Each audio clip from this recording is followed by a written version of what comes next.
Ready. An extended pre-council meeting this evening. We had a couple of critical items that we had to cover. Thank you for your patience in doing that. At this time, I will call the Perry City Council meeting for November 17th, 2020 to order. We do have a quorum. If you can and are willing, please stand for the invocation and pledge of allegiance to the flag. Mayor Pro Tem will lead us in the invocation, and Dr. Albrecht will lead us in the pledge of allegiance to the flag. Father God, we thank you so much for Jesus. We thank you for an opportunity that we're here in the city of Perry, that we're able to do things to help out the community. I make sure, Lord, right now in the name of Jesus, that you give us wisdom and understanding as we move forward in our meeting tonight. And we do thank you and we do praise you. And we thank you for every citizen. And in the name of Jesus we pray. Amen. Amen. I pledge allegiance to the flag of the United States of America and to the republic for which it stands, one nation, under God, indivisible, with liberty and justice for all.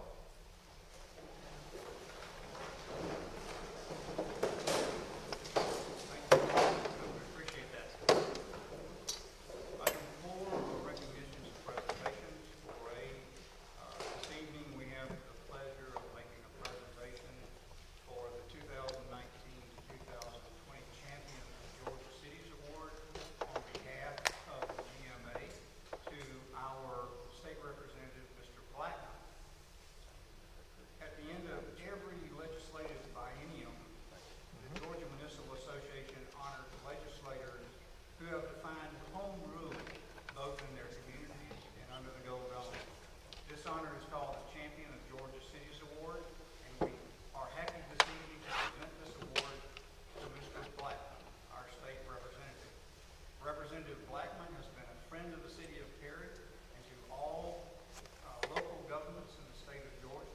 More specifically, Representative Blackman authored House Bill 779, which successfully increased the TAVT distribution for all municipalities. The city of Perry is lucky to have a representative that values the principles of local control. As a member of the Legislative Policy Council for GMA and the mayor of Perry, Georgia, it is my honor to recognize Representative Blackman tonight as a champion of Georgia cities. Representative Blackman, if you would come up, I have an award for you.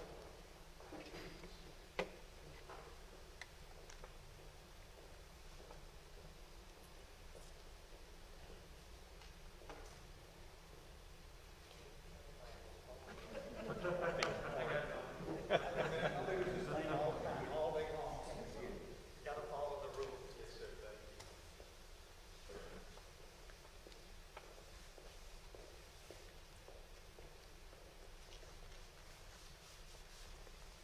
We have a small token of appreciation from the Georgia Municipal Association, honored Representative Shaw Blackman, champion of Georgia cities for 2019-2020.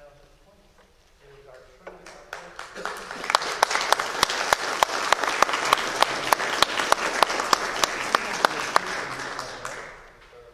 as close as, is that 6 feet? Well, we got our masks on. That's right. You got your masks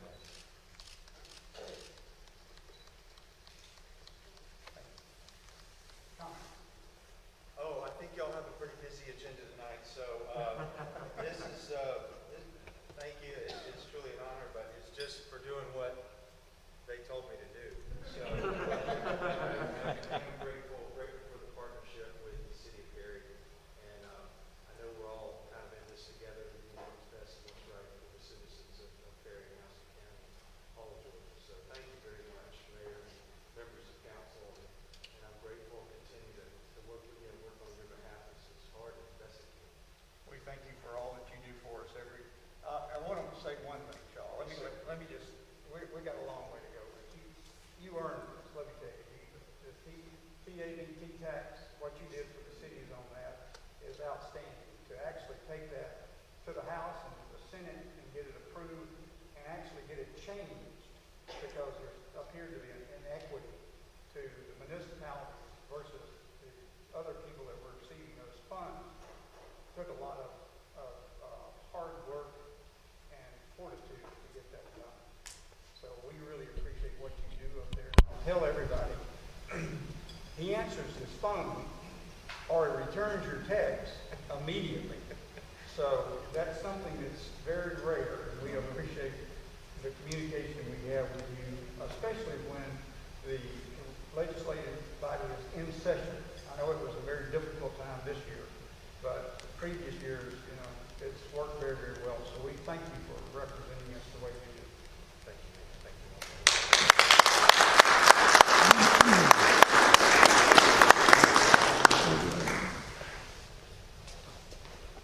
Y'all just stay up here. That's what I'll do.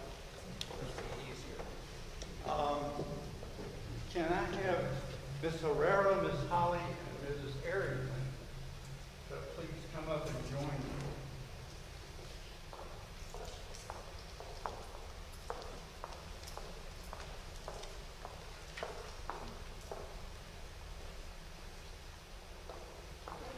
We'll separate 6 feet, I promise. These 3 ladies plus one other, Ms. Reagan, were heading up our United Way campaign this year. They have done an outstanding job of representing the city and they were very successful in the program that they put forward for the United Way.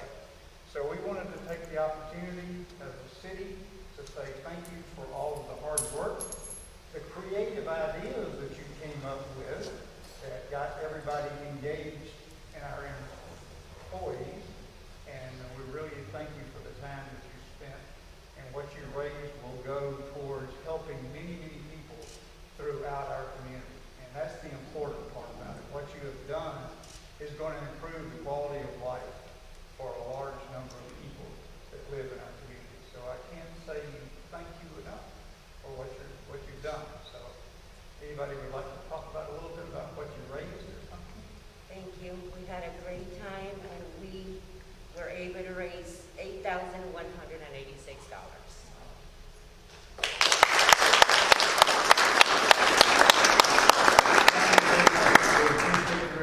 Thank you. We just want to say thank you to all the employees that participated, that not only supported us as co-workers and helped us reach our goal, but also helped the organizations in the local communities that are going to benefit from the money we raised, which some of them are the Rainbow House, Meals on Wheels, and the Red Cross. So we just want to say thank you to everybody that answered our call and signed up and helped us achieve the goal. Outstanding.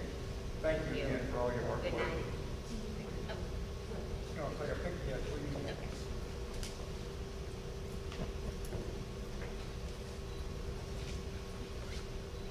Smile. Smile. Thank you.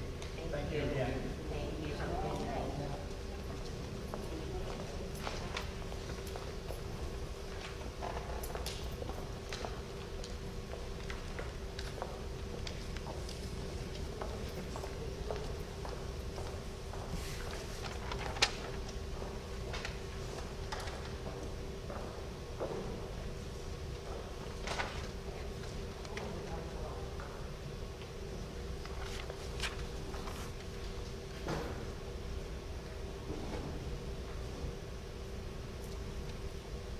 Item 4C on our agenda is the introduction of a new fire marshal, Daryl Kitchen.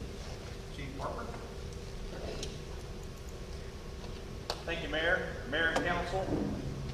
It's my joy to introduce to you Fire Marshal Daryl Kitchens. Daryl has been with the city a number of years. He grew up in the Macon area, and he joined the Perry Fire Department in February of 2009. And since that time, he's earned his paramedic certification. He's been a fire inspector for a number of years. He's also a member of the Georgia Search and Rescue Task Force here in the Middle Georgia area, amongst other certifications that he has. We've just brought him off of operations, off the fire apparatus, to be the new fire marshal. Daryl also has an associate's degree in fire science, and a bachelor's degree in fire administration. He's married to his wife, Kimberly, of 22 years, and they have 4 children, ages 22 on down to 8. So y'all say a prayer for him. But again, Daryl Kitchens, and please get to know him, and I know you have lots of questions about different things going on downtown or in the city. Feel free to reach out to him or myself, and we'll keep you up to date on what's going on. But this is Daryl Kitchens.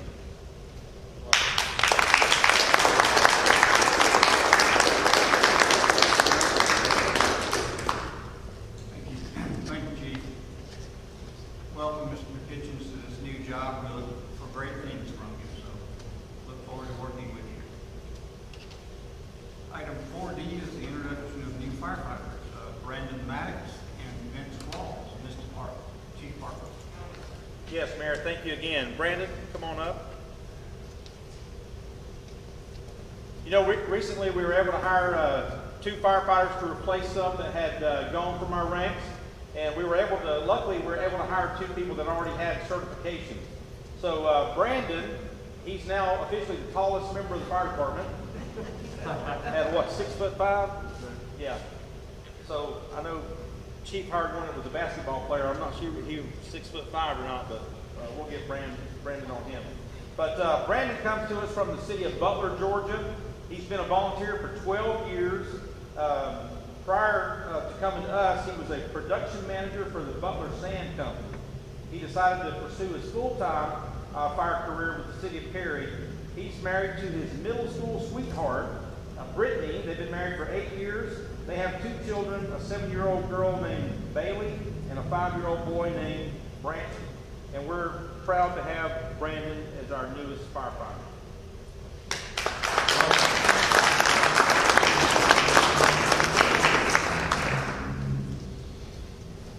And secondly, I'd like to introduce you to firefighter Vince Walls. Now, Vince is not really new to us either. He was a part-timer for us for a little while before he moved over full-time. But Vince was raised in the Kathleen area. He now lives in Byron. But he has 10 years of fire service experience between Fort Valley and Houston County Fire. He's also a member of the Georgia Search and Rescue Team here in Middle Georgia. And he's also a certified public safety diver, amongst other fire certifications that he has also. And he is engaged to the Miss Haley Kent, and they plan a wedding for next spring. And I think she came with us tonight also. But again, I'd like to welcome firefighter Vince Walls.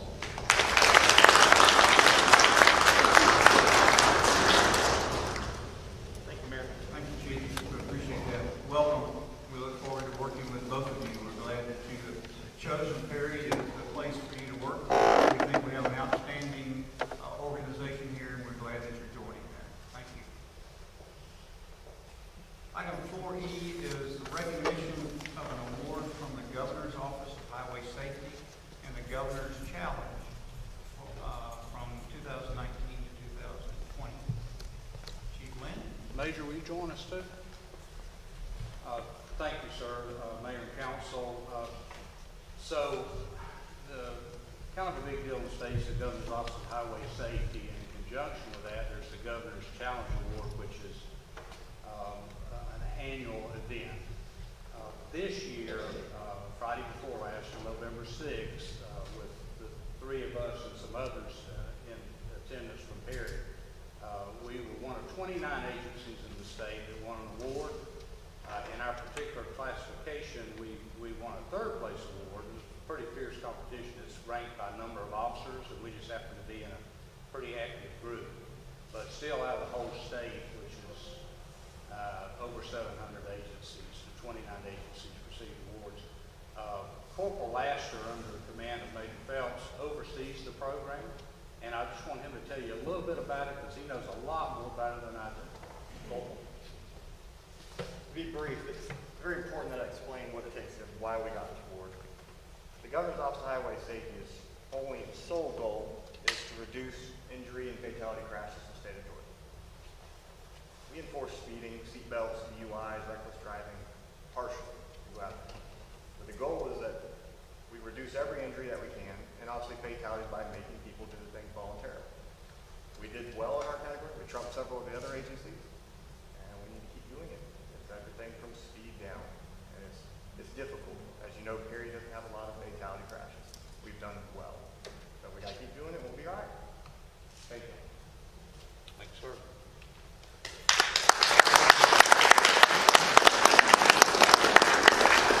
Congratulations to Forrest and Yes. all that participated in that. You've done well. Thank you, sir.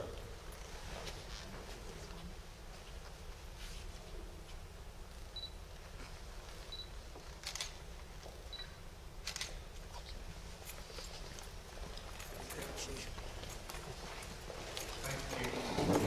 Thank you. Item 5 for appointments. 5A is the appointment of Mr. Chris Kennis to the Downtown Development Authority. Ms. Peterson? Mayor, Chris, would you stand? This is Chris Kennis, and I'm proud to recommend Chris to be a member of Perry's DDA, Downtown Development Authority. Chris comes with a tremendous amount of experience in community development. He is formerly a member of the House and County Development Authority.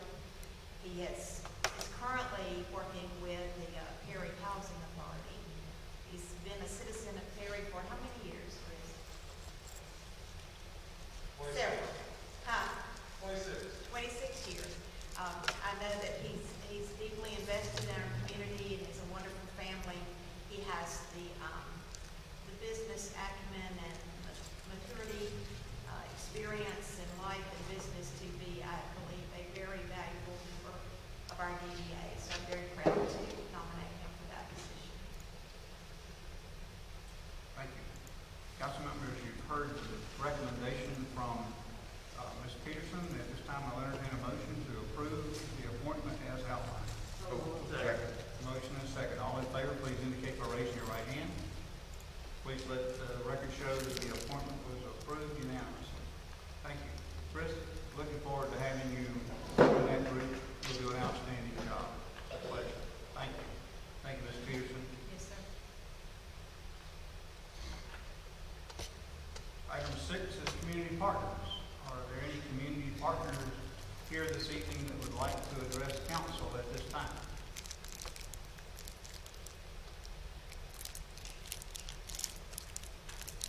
Thank you. Item 7 are citizens with input. Are there any citizens here this evening that would like to address mayor and council at this time? Justin, would you come and give your name and address, please?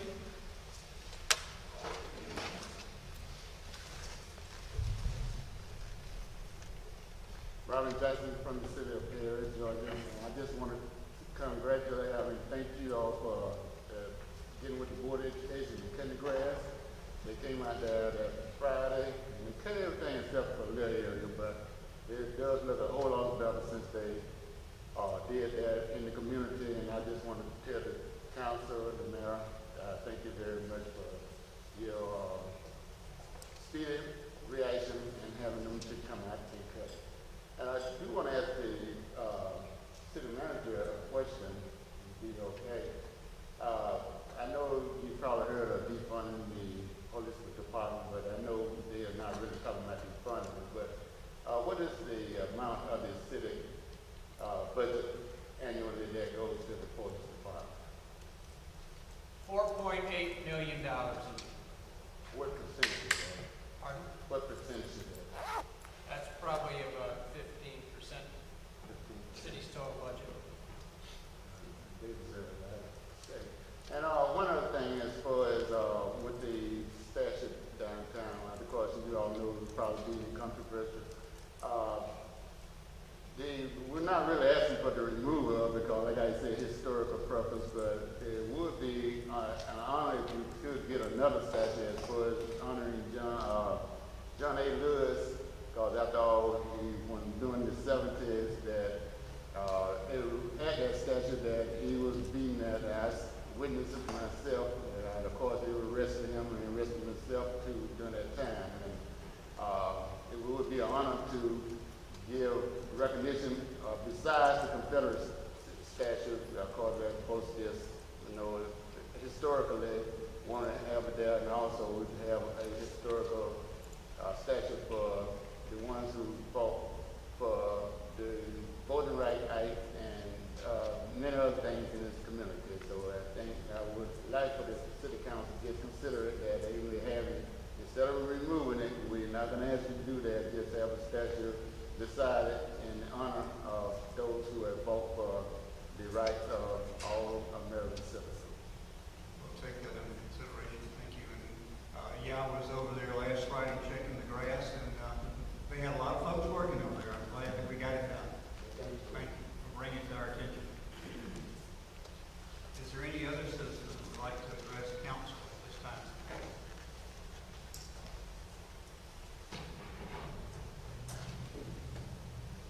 Thank you. Item 8 on our agenda is a public hearing. The purpose of this public hearing is to provide any interested parties with an opportunity to express their views and concerns in accordance with OCGA Section 36-66-4. This public hearing is now open. Item 8A in our public hearing is a rezoning request. It's RZNE-154, 2020. The applicant is David Story, requesting the rezoning of property from R-3 multifamily residential district to R-AG residential agricultural district. The property is located at 96 Hay Road. It's tax map number 0P0340057000. Mr. Wood? Thank you, Mayor and Council. This property is located, as you mentioned, on Hay Road, which is just south of Perry Parkway and across from the Georgia National Fair and Agri Center. The property is being requested to be zoned RAG, which is Residential Agricultural District. The applicant, the property owner, is currently operating a horse boarding business, which is not allowed in the current zoning classification, but would be allowed under the RAG. The property is nearly 44 acres in size. Surrounding properties are zoned, for the most part, are zoned RAG, either in the city or in the county. And staff and Plan Commission both recommend approval of this rezoning request. Questions, council members?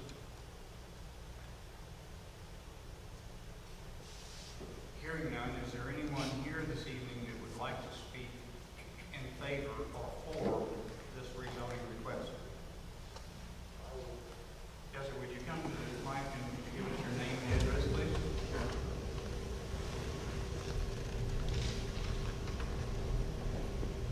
I'm David Story. Nice to meet you guys. I live at 96 Hay Road, and the property that's up on the board there, I guess you could say, is my property. I just wanted to say that I talked with Mr. Wood whenever he informed me that some of these issues had come up. I acted immediately upon his request as far as what the things and the list of items that I needed to take care of, because I had no idea that it needed to be zoned one way or the other.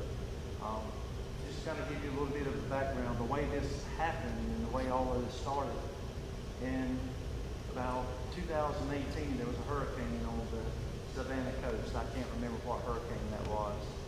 There was a lot of agriculture people in the area that owned horses, cows, and stuff like that. They were trying to move them off of the coast to try to protect them during hurricane. I opened up the property and said anybody that needed to bring cows or horses or anything to protect them, that they could do so free of charge. After that, I had people that called me and said, hey, we hear that you were doing this, and they wanted to board their horse out there because they loved the property. So that's how all this ensued. It wasn't anything trying to be underhanded with zoning or anything like that. It's just something that happened, and now I'm kind of backing up to get going forward again with getting all this zoning taken care of. And I hope that you guys agree with the board, Mr. Wood and the board, and approve this to happen. Thanks for your time. Thank you, Mr. Wood. I'm sorry. Is there anybody anybody else who would like to speak in favor of this rezoning request?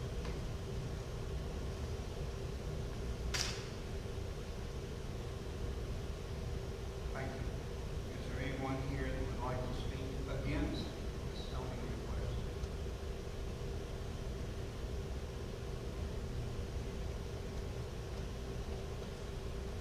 Thank you.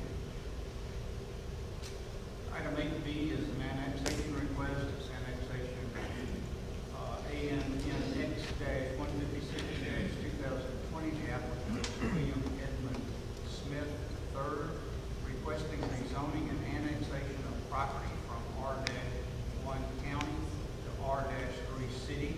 The property is located at the south. The property is located at the east side of Calton Road. Tax map number is 00105010000.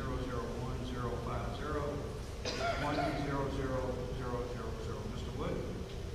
Thank you, Mayor, Mayor and Council. This request is for property that you see here.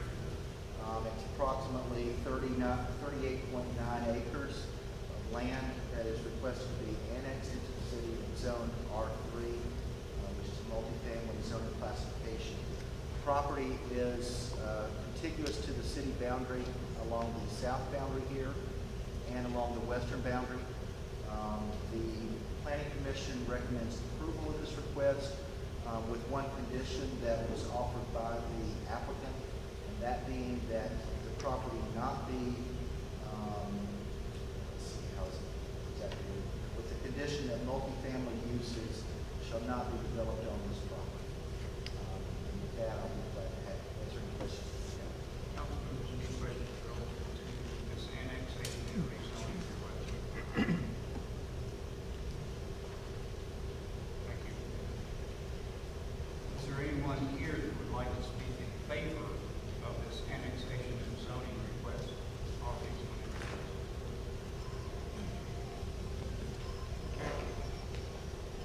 Good evening, Chad Bryant, 906 Ball Street, Perry, Georgia. We're representing Mr. Spiff on the rezoning and annexation of this tract. As Brian stated, we made some concessions to the adjacent property owners that were concerned about multifamily. We stated that we would not be doing any kind of multifamily allowances within the zoning. So, really, Mr. Brian, can I ask you to speak into the mic a little bit? They can't hear you. yeah, I'm sorry. So anyway, really pretty simple. I mean, it's an extension of development to the south, part of the overall plan. And really, I guess I'd like to open up for any questions you may have for me, or an opportunity to ask any questions or concerns. Questions, council members? Thank you, Mr. Brian. Thank you. Is there anyone else that would like to speak in favor of this annexation and rezoning request?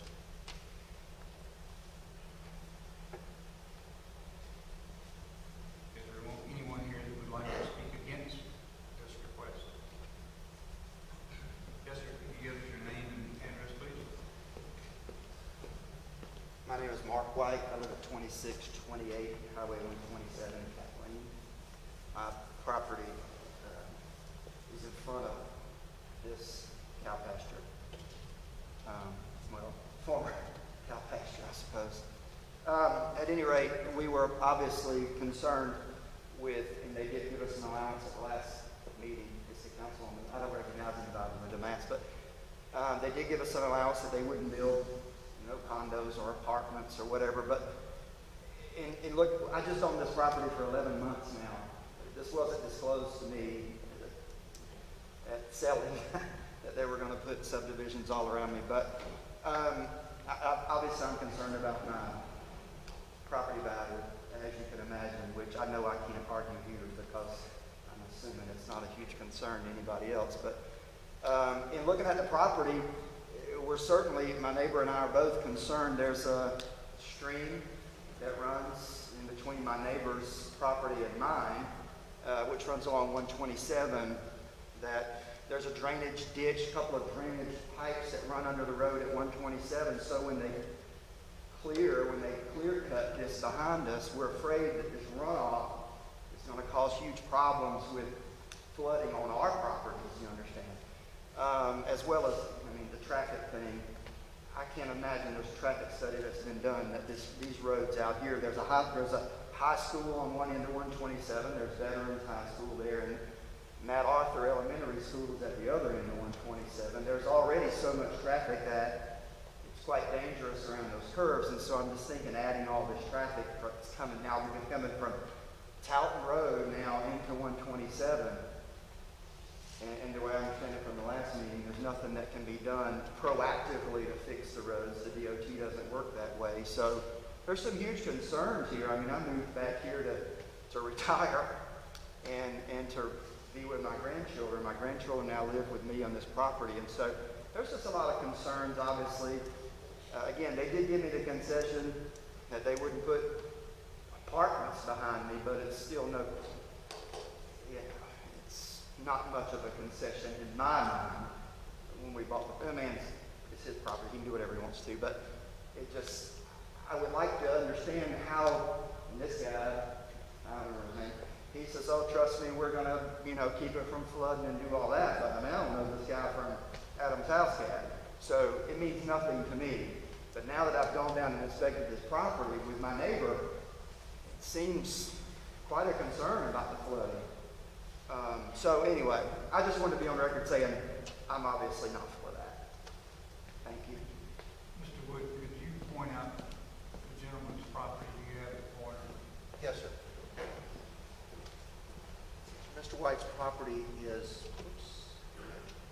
right here, this parcel. No, sir, I don't think so. I don't think so. I can't see that far, so. Yes. But with your house down in the back corner, my house is in the back corner. My house isn't in that picture, somehow. You were the one that has the property right next to the one where it's off of the 10 acres. Correct, 35 yes. Foot. So this is Mr. White's property right here, with his house right there at the corner.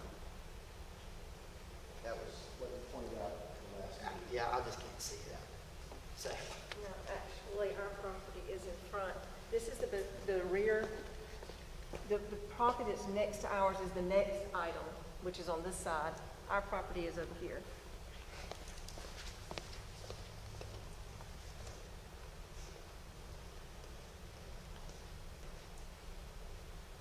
This is Halton Road, so we're over here. The next property, I think, is the one to be here. This is all behind us. Right. So our house is, point to it.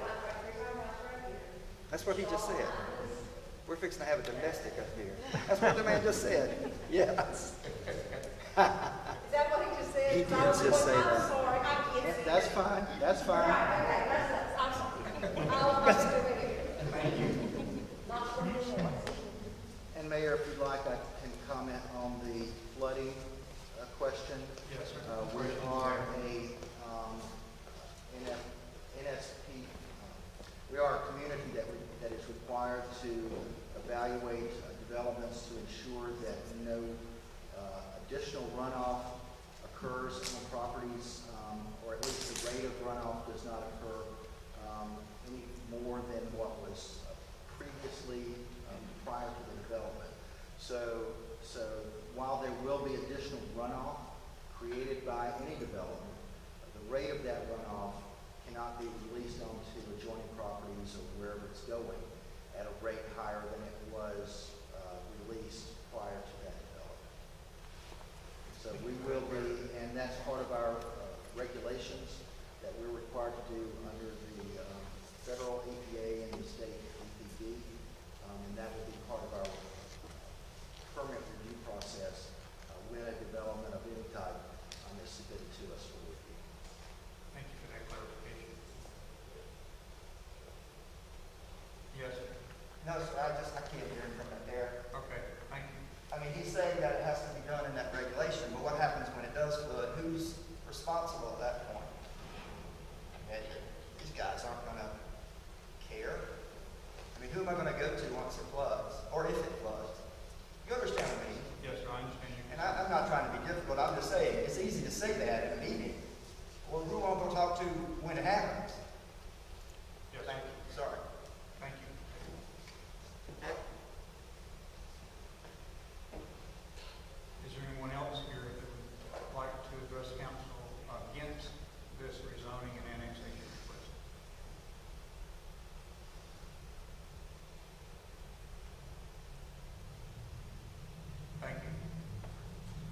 C is also an annexation request. It's ANNX 157-2020.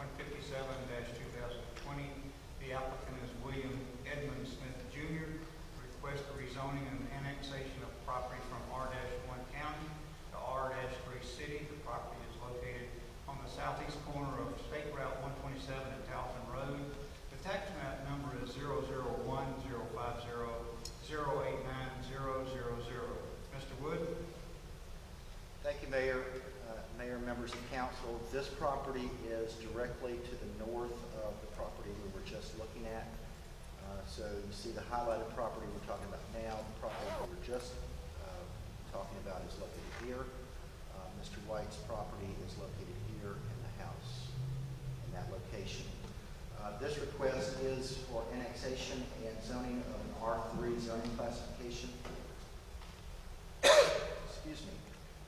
In this particular case, Mr. White had indicated, had raised concerns about the proximity of his house to the property line of this property. And with the applicant's request, the Planning Commission recommends approval with 3 conditions. Number 1, that multifamily uses shall not be developed on the property. Number 2, a 35-foot wide buffer with landscaping that meets the requirements of Land Management Ordinance Section 6-3.5D1C shall be provided along the east property boundary. And number 3, that residential lots adjacent to the east property boundary shall be a minimum of 12,000 square feet area. I'll be happy to answer any questions you may have on this application. Council members, questions? I have a question. I'm sorry I didn't ask it earlier of Mr. White. Are there current water issues there? There are heavy rains, or have you had any water concerns at all on your property? No, ma'am, not as of yet, that I'm aware of, but it's the property that the creek runs through is kind of undeveloped. It had kind of gotten overgrown before we bought it last year, so I'm having it cleared. I got an appointment December the 7th. I didn't know there was a creek there, to be honest, but I guess to answer your question, I just don't know. I'm assuming not. You're not aware, I mean, like whenever I'm not aware of any, walk but through your property without. no, ma'am. Yeah. But my neighbor's the one who, on his side of that creek, brought up the concerns about the flooding, because he's been there quite a while, Mr. O'Neill, I think his name was. So. Does he have issues with water on his property and heavy rains? I won't speak for him, but I mean, I assume that he did already just because he brought it up in council, the last zoning meeting that we were in. Well, that would be good for him to speak to that. It would be nice. Council. Yes, ma'am.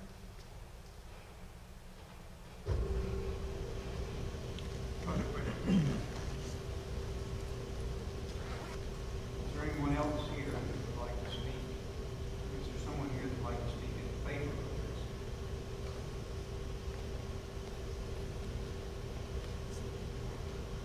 Yeah, I'm Chad Bryant, Engineering, 906 Ball Street, representing Mr. Smith and the rezoning annexation of this to R3. Again, with this tract, we made some concessions after hearing some concerns from the adjacent property owner, reducing the lot size, or increasing the size of the lots adjacent to his property line, because his house is in that bottom left-hand corner, close to the property. We share in, his concern there that, to provide some privacy that he currently has. So we understand that, and for that reason, we, recommended to planning and zoning that we, special stipulations be put in place that, current at the R3, I think our minimum lot size is 7,500 or 9,000. 12,000 square feet. At R3. At R3 zoning, the minimum is 9,000? Yes. Yeah, so at R3, the minimum would be 9,000. We requested that there be a restriction to bumping it up to 12,000 square feet. What that does is it increases the depth of our backyards, which is going to move the house closer to the, or further away from his property line. In addition, we recommended that planning and zoning that a buffer be placed in the backyard. We recommended 20 feet. They said it could be 30. We said that's fine. There's already planning buffers specs in the ordinance that we said we would follow, being that we follow those recommendations. So, we have compassion for the neighbor as far as his concerns and stuff, and I feel like we've done at our expense, as best we can to accommodate some of his concerns. The concerns he had about drainage, as Brian stated, we do have to do pretty intense hydrology studies, put in detention ponds that control not only the water quality, or not only the detention, but also the water quality and channel protection of the streams themselves. And one thing to add is the bottom right-hand corner of our property, which is the parcel in the previous application, is where the stormwater control structure would be. Water flows from north to south. So that pond across Highway 127, the wet pond, it drains under 127.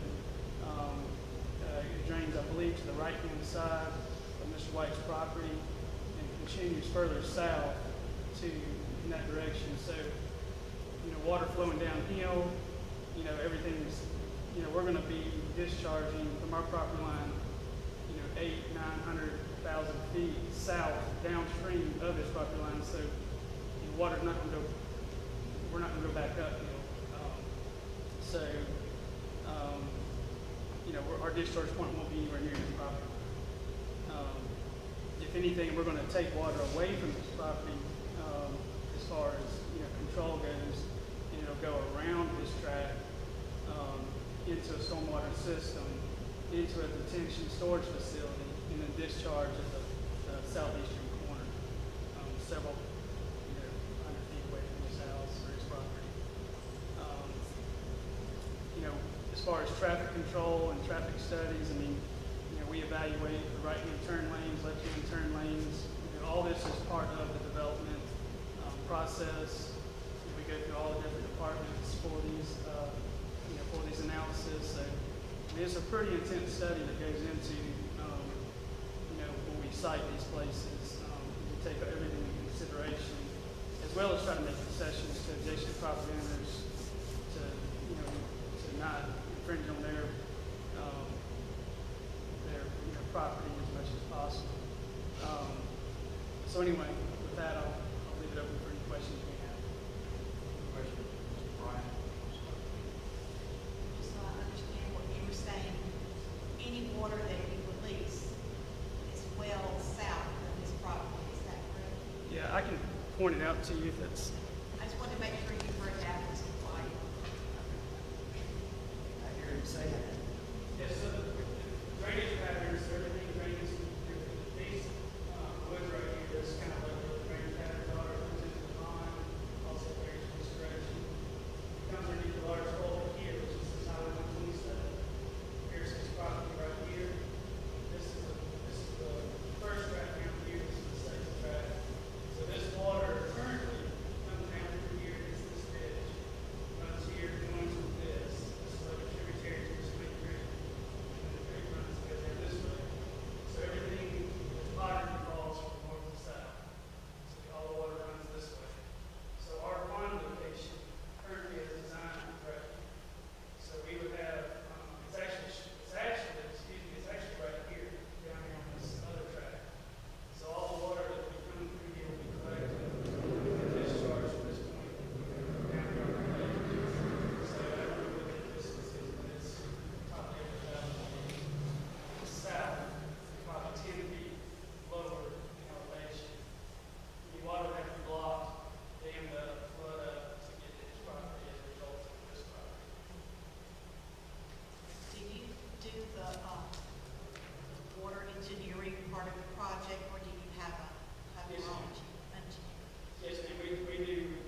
do take these into consideration and actually use it as a tool when we do our studies to investigate and see what we can do to alleviate these concerns for multiple reasons. Thank you. Additional questions, Councilman? Anything else, Mr. Bryant? No, sir. Thank y'all. Thank you. Is there anyone else here that would like to speak in favor of this annexation and rezoning request?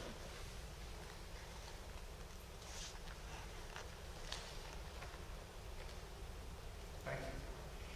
Is there anyone here that would like to speak against this specific rezoning request? I can't not. This one's a little bit, I'm Mark Light, 2628, Highway 127, Kathleen. This one's a little bit closer to my heart, and I want to speak to the compassion that they were talking about. They said they had compassion for me. What they didn't mention is this was family land, farmland. The son, I think, built the house that I live in now. $396,000 house now. It's appraised at, which is nice. When they divided the land, for whatever reason, they divided it with quite an odd sideline, property line, that comes up against the cow pasture, which it is when I bought it. In reality, the real property line is 7 feet from my driveway. 7 feet. So the concession of 35 feet, while I'm thankful, isn't the width of this room. And they're going to have, this guy wants to put a subdivision no more than the width of this room next to my house, next to my driveway. And again, I know the question will be, well, didn't you know that's where the property line was when you bought it? I sure did. But it's a cow pasture. I don't care that there's cows there. Matter of fact, even when they put the cow pasture over there, the son gave himself 50 feet to where the cow fence is, between where the actual property line is and the cow fence. So and I even asked him myself, you gave yourself more than a variance of that. I'm a 50-year-old man, a Gulf War veteran. I was standing in my front yard not a month ago begging to buy the variance. I don't want him to give it to me. I wanted to buy it. A 50-year-old man begging to buy less than a half an acre to keep whatever they're trying to do off of me. And they refused. They refused. Because the land, he says, is too valuable. We're talking about 10 point whatever acres, and they wouldn't, he mentioned compassion, and I just couldn't stop with this.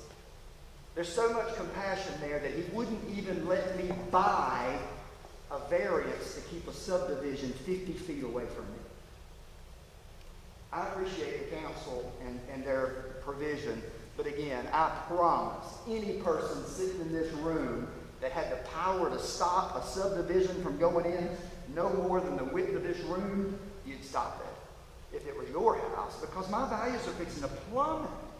God only knows what they're going to build over there. Can't we just have some farmland? Do we have to build a house on every piece of land that's in Houston County? Anyway, I just wanted to be on record that I was against it. Thank you for your time. Thank you.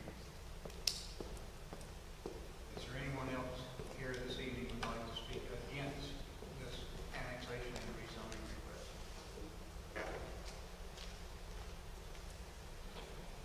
Thank you.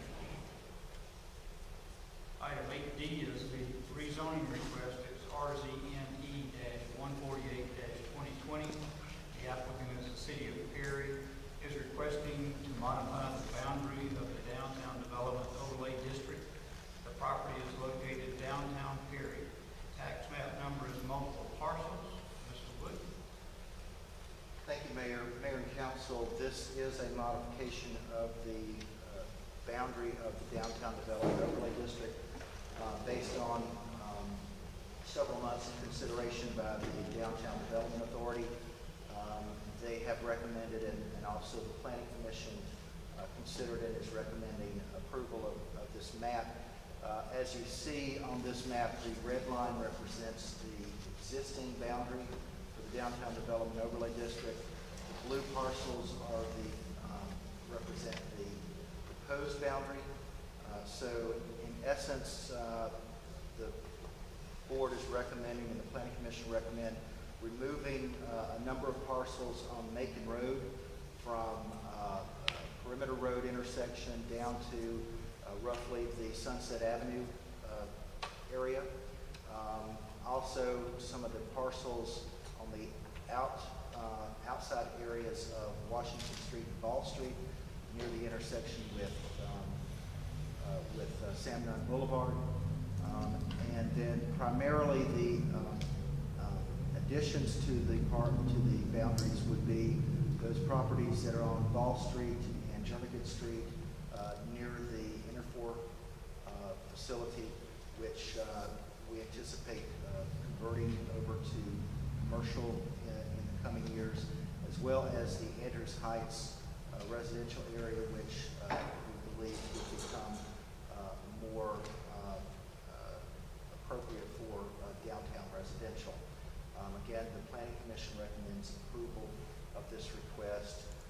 As mentioned in the pre-council meeting, the manager has suggested removing these parcels on Macon Road, which relate to the Perry Plaza Shopping Center because of the current development pattern on that property not being consistent with downtown.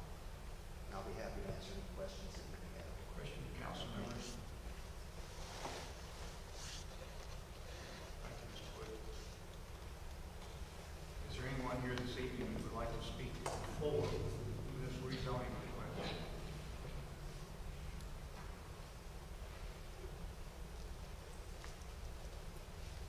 Thank you. Is there anyone here this evening that would like to speak against this rezoning request?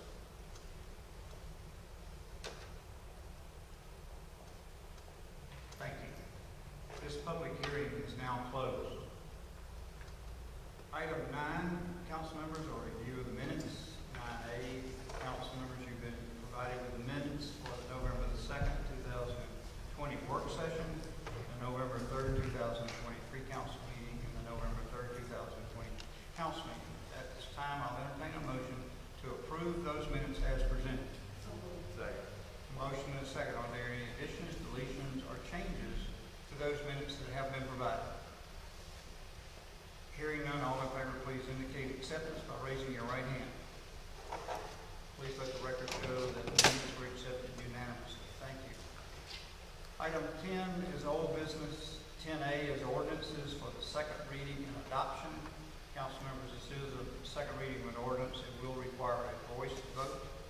Item 10A1 is the second reading of an ordinance to amend the charter of the city of Perry, Georgia by adding a new section immediately following section 1-15 to be designated as section 1.16 so as to provide for additional powers, duties, and authority of the city council of the city of Perry, Georgia with respect to a joint utility commission to repeal all other acts and ordinances in conflict herewith and for other purposes. Ms. Newby? Thank you, Mayor. Mayor and council, this ordinance would amend our charter. Currently, we receive our natural gas as part of our partnership with jointly owned natural gas, which is a partnership with the cities of Cochrane, Hawkinsville, Byron, and Warner Robins.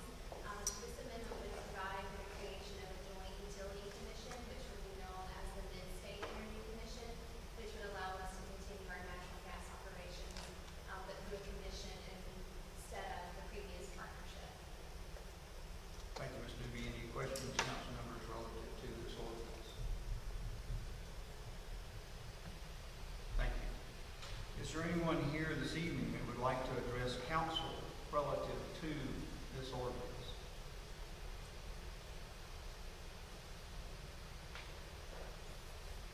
Thank you. Council members, I'll entertain a motion to approve this ordinance as has been presented by Ms. Newby. Motion Motion and a second. All in favor indicate by saying aye. Aye. Those opposed, the same. Please let the record show that the ordinance was approved unanimously. Thank you, council. Item 11 are all other, or any other old business. I have none from the mayor. 11B is council member items. Ms. Bynum Grace? Mr. Jones? No. Mr. Hunt? Mayor Pro Tem King? No, sir. Ms. Peterson? No, sir. Dr. Albritton? No, sir. Thank you. Yes. No, sir. Thank you. 11C, is there any old business from the city attorney? Ms. Newby? 11D, is there any old business from the city manager? Mr. Gilmore? I have none. Item 11E is any old business from the assistant manager, city manager, Mr. Robert Smith? No, sir. Thank you. 12 is new business. 12A is matters referred from the November 16, 2020 work session and the November 17, 2023 council meeting. Item 12A1 is authorizes the establishment of a position for community planner. Mr. Gilmore? Thank you, Mayor. Mayor and council, from our discussion yesterday at the work session, the administration is requesting council authorize the establishment of a community planner position. With the growth and the issues that the city is going to be facing, we think it's imperative to have this professional support.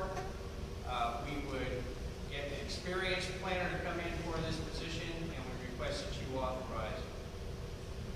Questions, council? Hearing none at this time, I'll entertain a motion to approve the request to add the position of community planner. Move. Second. Motion is second. All in favor, please indicate by raising your right hand.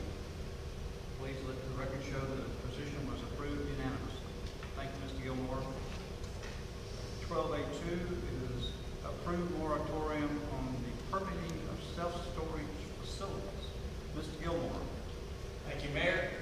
Mayor and council, also from the work session yesterday, the administration is requesting that council impose a moratorium on the permitting of self-storage facilities until we are able to come back to you to have some type of guidelines as to where and how they should be constructed relative to buffering or whatever the case may be. One of the things that we've noticed is there's been a very dramatic upsurge in the demand for self-storage facilities. They like to locate close to residential communities, and this can cause a potential conflict, and we think that this would be timely at this time. Questions, councilman? Hearing none, at this time I'll entertain a motion to approve a moratorium on the permitting of self-storage facilities. Motion and a second. All in favor, please indicate by raising your right hand. Please let the record show the moratorium was approved unanimously. Thank you, Mr. Gilmore. Excuse me, Mayor. Can you specify the time period for that moratorium? Yes, Mr. Gilmore, could you specify our anticipation time period? Since I don't have anybody to ask, I would say we have it for 90 days. Okay. The record show that the moratorium will be for 90 days while we study the issue. Anything else? That's it, thank you. Okay, thank you. Council members, any other questions? Thank you. Item 12B are ordinances for the first reading and introduction. 12B1 is first reading of an ordinance for the rezoning of property from R-3 multifamily residential district to R-AG residential agricultural district. The property is located at 96 K Road, tax map number is 0B0340057000. Mr. Wood? Mayor, members of the council, I have no further comments on this. Thank you. Council, glad to answer your questions. Council members, this is the first reading. There's no action required on the part of the council. Item 12B2 is the first reading of an ordinance for the rezoning of the property from R-1 county to R-3 city. The property is located on the east side of Talcott Road. Tax map number is 00105010000. Mr. Wood? No further comments on this. Any comments or questions from the council? Council members, there is no action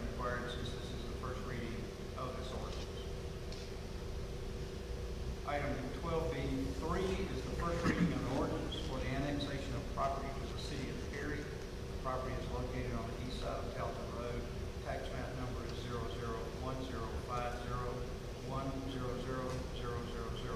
Mr. Wood? No other comments. Question, Councilman?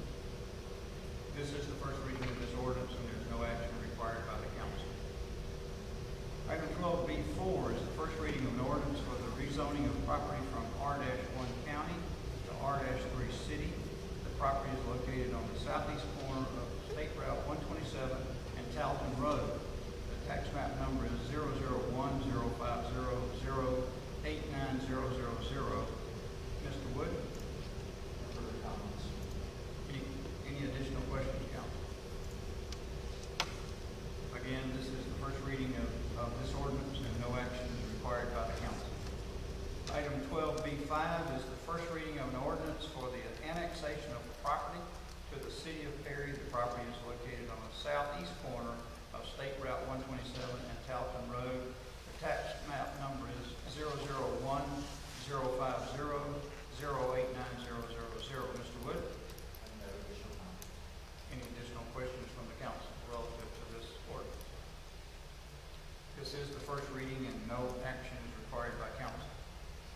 Item 12B6 is the first reading of an ordinance to amend the downtown development district overlay boundaries. Mr. Wood? No additional comments. Any questions from the council? Again, this is the first reading of this ordinance and does not require any action by the council. Ms. Newby, would you like to address the issue relative to changing change request? Yes, thank you, Mayor. Mayor and Council, I would just request that if you wish to give the city manager's recommendation to revise the boundary and remove those two properties, that we indicate that so that we can make a revision to the ordinance. And doing so, because it is a substantial change or material change to the ordinance, it would require an additional second reading. And that would need to be revised prior to your next meeting. So we would have an additional first reading at the next meeting. Yes, Correct. Could we have the first and second reading in the same meeting? yes, sir. No, so we'll have a new first reading in first meeting in December, and then the second reading will be in the second meeting in December. Yes, sir, that's correct. Although I think the charter actually views it as requiring a second additional reading. But you're right, it is essentially the first reading of the revised ordinance, followed by a second reading for public debate. Council members, any questions relative to that? No action is required this evening since this is the first reading of that ordinance. Item 12D7 is the first reading of an ordinance to amend section 3-11, general regulations to alcohol license to provide for a public hearing before council for new locations. Ms. Newby? Thank you, Mayor. Mayor and Council, to codify what has been council's practice in requiring a public hearing for an alcohol license application for a new location, we're requesting this amendment to the code.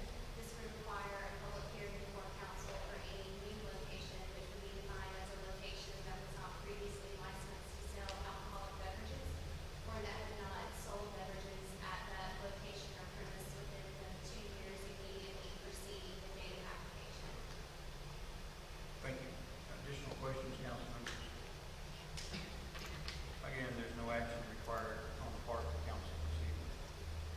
Item 12B8 is the first reading of an ordinance amending FY 2021 operating budget. Mr. Gilmore? Thank you, Mayor.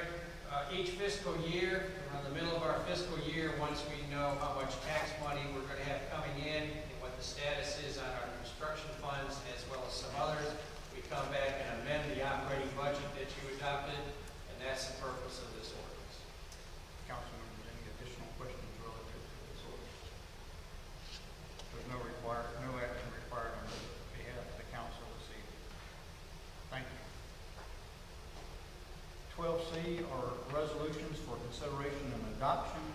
12C1 is a resolution of the city of Perry pursuant to the Disaster Mitigation Act of 2000, authorizing adoption of the Houston County Pre-Disaster Hazardous Mitigation Plan 2020 2020 update. Mr. Bowman.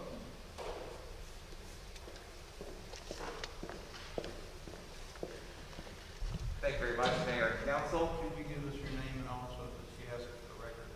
Yes, Greg Boyke from the Middle Georgia Regional Commission. Thank you very much, Mr. Mayor and Council. This is, as you stated, required under the Disaster Mitigation Act of 2000 that all cities and counties have a up-to-date pre-disaster mitigation plan to enable receipt of federal disaster funding if that were to occur.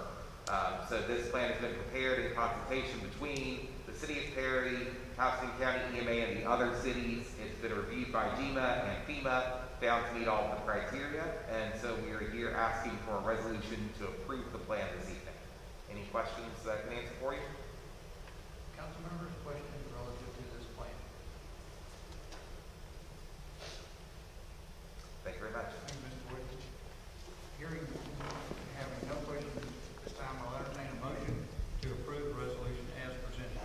So moved. Second. Motion and a second. All in favor, please indicate by raising your right hand. Please let the record show that the resolution was approved unanimously. Thank you, Mr. Boyke, for coming and presenting that to us. Item 12C2 is a resolution accepting the donation of stormwater management area from the Boardwalk Storage Kathleen LLC. Ms. Newby. Mayor and Council, for your consideration is donation of property that consists of a 1.11 acre stormwater pond that's part of a larger regional retention pond that's located off of Clubville Court. Our standard process has been followed to have the pond inspected, and it's currently up to standards. So we would request your consideration to accept the donation of the property, subject to our receipt of executed deed release from the lender of First Carolina Bank, releasing this portion of the property. Council members, any questions relative to the donation of the stormwater management area? Hearing none, at this time I'll entertain a motion to approve the resolution as outlined. Second. There's a motion and a second. All in favor, please indicate the approval by raising your right hand. Please let the record show the resolution was approved unanimously. Thank you. Item 12C3 is a resolution authorizing the city's purchase of real property described and identified herein below. Said properties being located in the city of Perry, Georgia. Ms. Newby. Thank you, Mayor and Council, for your consideration is the resolution authorizing the city's purchase of 5 parcels from Arnie Stanley Furniture and Appliance Co., Perry Stanley and Ronald Perry. Those parcel numbers are 0P0020, 87,000, 11,000, 10,000, 15,000, and then 14,000. They're identified as parcels A, B, C, E, and F for the sum of $75,000 cash and closing. Council members, any questions relative to the resolution for the purchase of this property? Hearing none, at this time I'll entertain a motion to approve the resolution of purchasing of this property as outlined. So moved. Second. Motion is second. All in favor, please indicate by raising your right hand. Please let the record show that the resolution was approved unanimously. Thank you. Item 12C4 is a resolution amending position classification plan. Mr. Gilmore. Thank you, Mayor. Mayor and Council, in your packet is a resolution to amend the position classification plan. It has two purposes. One is to make some salary range adjustments as requested from the fire chief. Second is to make some title changes as recommended from the office of the city manager. Both of these changes do not affect any employees one way or the other. Council members, any questions relative to the recommendation? Hearing none, at this time I'll entertain a motion to approve the resolution amending the position classification plan. Second. There's a motion and a second. All in favor, please indicate by raising your right hand. Please let the record show that the resolution was approved unanimously. Thank you. Item 12D are award of bids. 12D1 is bid number 2021-8. It's a knuckle booming loader. Mr. Worthington. Thank you, Mayor and Council. This bid was for the purchase of a knuckle boom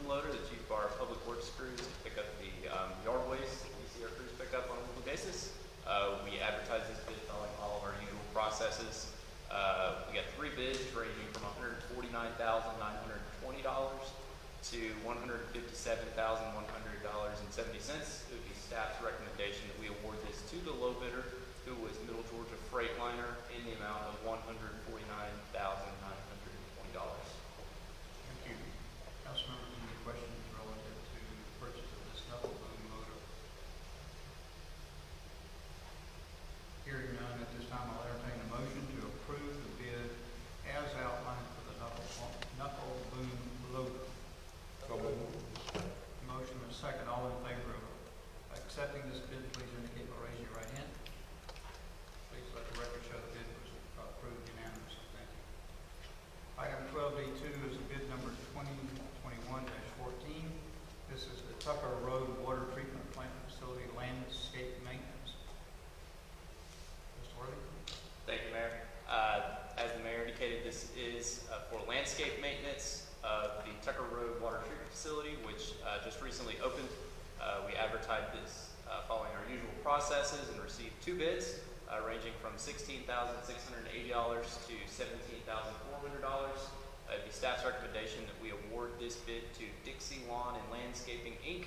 in the amount of $16,680, but that we allow TCCN LLC, which is doing business as Realtor Solution, the option to exercise the local vendor preference clause in our purchasing policy, which would allow the local vendor Realtor Solutions to match the low bid of $16,680,000, which I want to clarify is the annual cost. Council members, are there any questions relative to this bid? Hearing none, at this time I'll entertain a motion to approve the bid as presented. So moved. Second. Motion and a second. All in favor, please indicate by raising your right hand.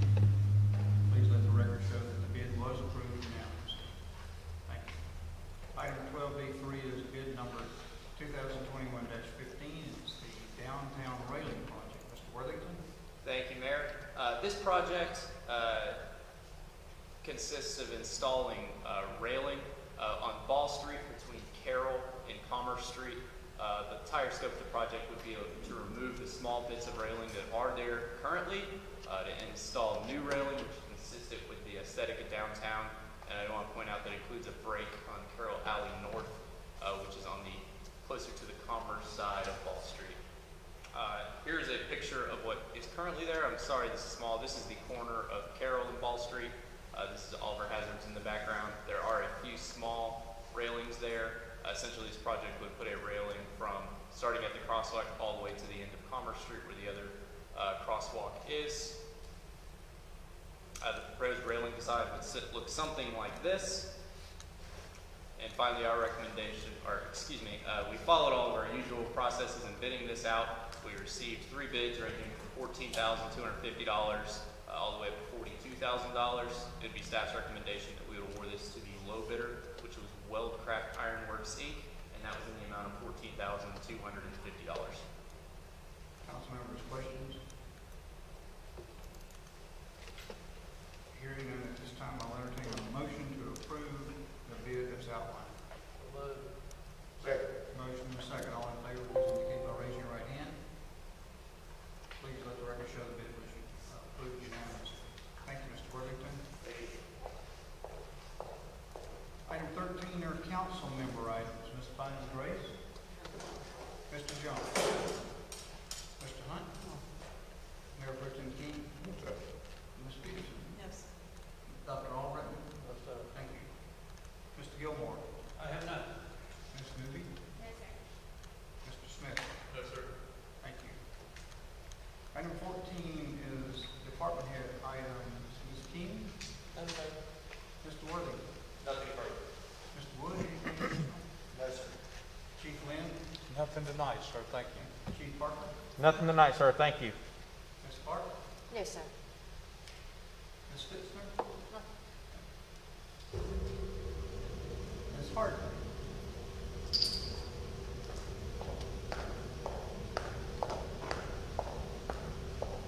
Good evening, Mayor and Council.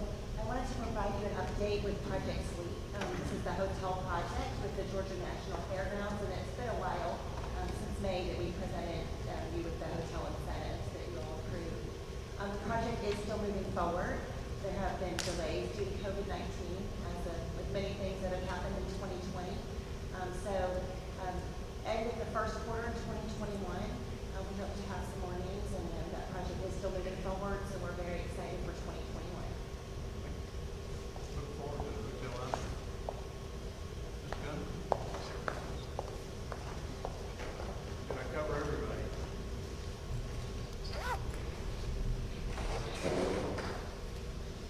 Item 15 are general public items. Is there anyone here at this time that would like to address the mayor and council? Yes, sir. Could you give us your name and address? Chief Stoner, Alpha County Fire, and EMA, 200 Carlton, Winter Office. Well, I'd just like to say thank you for the resolution, passing the resolution this evening for the pre-disaster mitigation plan, and also commend Chief Parker, Chief Lynn, as well as their staff and everyone in Public Works staff for their assistance getting Perry represented on that plan. You know that plan is required of us every 5 years, and look forward to 5 more years of great working relationships with the city of Perry, and another update on that plan in 2025. So, thank you. Thank you, Chief. We really appreciate the partnership we have with you and your organization, and I really appreciate hanging around. We typically go so. Yes, sir. I appreciate it. Yes, sir. Thank you. Is there anyone else who'd like to address council at this time?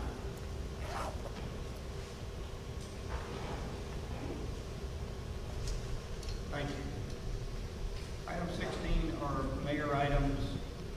First and foremost, I would like to thank the individuals who, all of them, have worked on the United Way campaign. The money they've raised is going to help a large number of families here in Perry, and I thank them again for their hard work. I'd also like to wish on behalf of the council and mayor, you're the happiest and safe Thanksgiving. We won't meet before that time, so I would wish that for you. Our next meeting will be our work session on November the 30th. It'll be 5 o'clock here in this room. We'll also have our pre-council meeting at 5 p.m. on December the 1st, and our council meeting will be at 6 p.m. on December the 1st as well. All of our meetings are open to the public, and we invite you to come. We really appreciate your participation and interest in our meeting. Item 16, I would like to continue the discussion, if we can, relative to the 2 events that we're talking about, so that every council member will have an opportunity to share their feelings about those events and then where you would like to go forward. So the floor is open if there are additional comments relative to those 2 events.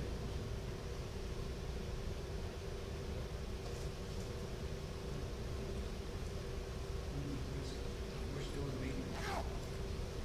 Question. The events that are planned, if the city decides not to lend any assistance at all, that will not impact in any way these business owners or these ministers going forward with their plans. They'll just adjust them to carry out their plan without city assistance. There would not be any effort made to get any of these people. No, but that's my understanding, Mr. Gilmore. We would not prevent them from doing whatever they chose to do. That is absolutely correct. The only thing you would be considering is city support for the events. We would not want to stand in the way, but, that's their choice, their businesses, their worship service. But it does, both of those would entail a lot of city resources.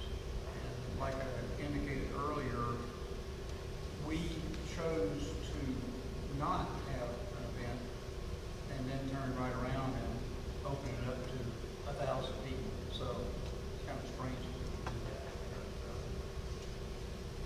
So, council members, your preferences this evening are you ready to vote on these two items this evening?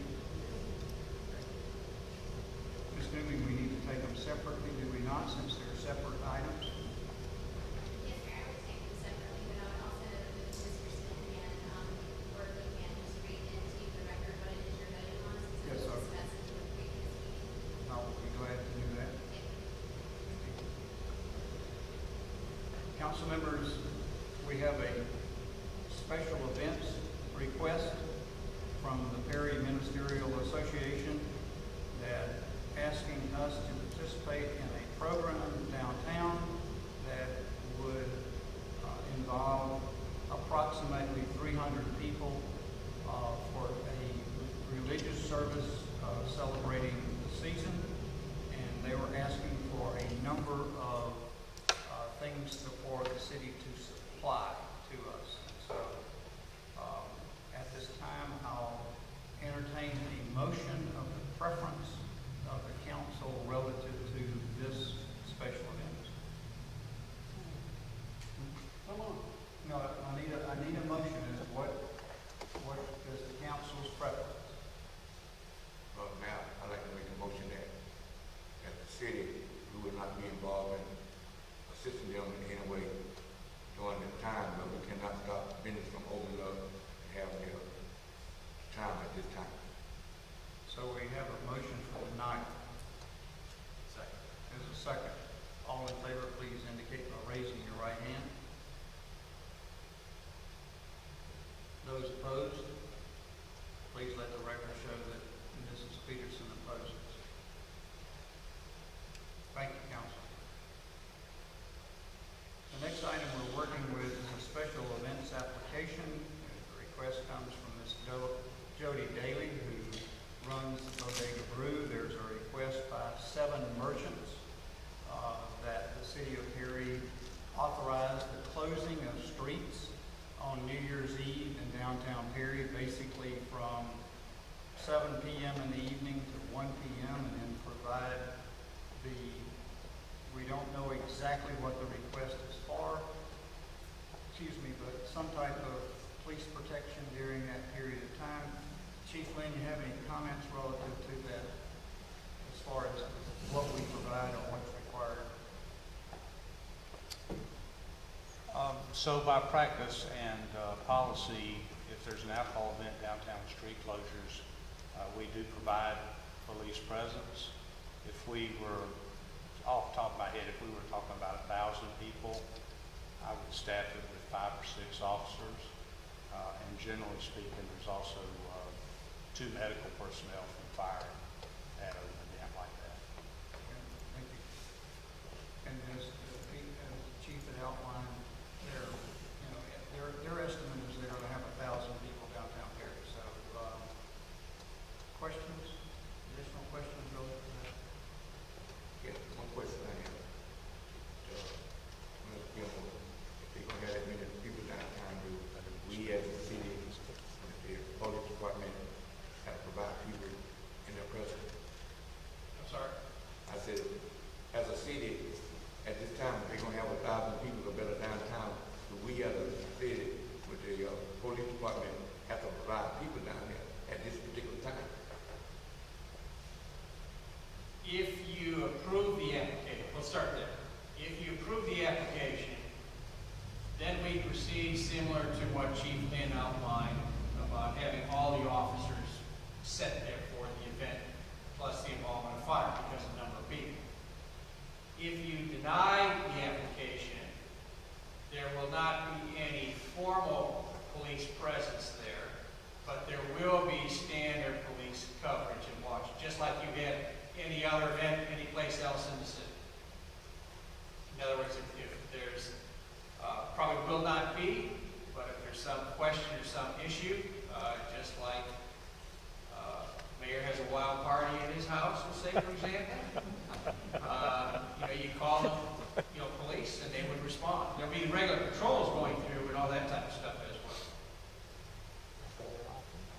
But it would be my opinion, if they wanted security, they would have to hire it on their own. Yes, that's right. They would have that option.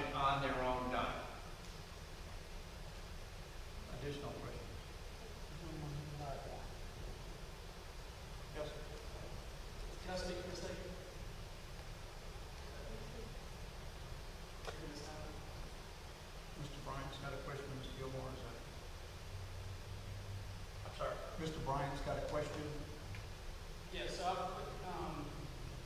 we're with Jody, I guess, so that the business community. But basically, like some of our concerns were, packing the bars. We felt like there was a hodgepodge of maybe not just like the buzzer drop, but if the streets were open or closed, but open for crowds, that it would give us a bigger space to social distance versus like a ton of people trying to pack in the bodega room, trying to pack into different restaurants and stuff. So our thoughts were that we had like plan A, plan B of different things of how this could happen, but we just thought that having the streets closed would allow us to spread out more and give us a larger area. So I guess I understand everybody's, we discussed everything that y'all had the same comments, same concerns. So we were looking at kind of a very time, what is the best option, not just for safety, but also for the safety of social distancing and things of that nature. So I just didn't know if there was a, whether we request or deny the police assistance or other city facility assistance, but just by closing the streets alone, I think gives us, that's all we got out of this, would give us a greater chance of social distancing. We don't know, I guess we're trying to plan for something, whether, we don't know, if we do nothing, I'm saying if council does nothing and as a community we do nothing to plan for this event, I feel like we could have nobody show up, or we could have 1,000 people show up anyway, and then everybody's just trying to cram into a bar or cram into a small area. So that was some of our thoughts. The council is of the opinion we cannot endorse that because we don't think we can meet the state requirements of social separation, and they discourage any kind of group over 50 if we can. So people have a choice, as Ms. Peterson has indicated, that's a personal choice if they participate in it. But I don't think, my feeling is that it's very difficult for the city to make that decision for them. Any additional comments relative to that? Well, while you were speaking, it occurred to me that you could look at it the other way around, that the restaurant owners have planned this event. It's going forward. The city was asked for some help just to be able to create social distancing in the streets, and the city didn't want to do that. You could look at it both ways. That just occurred to me while you were talking. And you'd ask for that really for that purpose, kind of for a safety purpose. Additional questions or comments?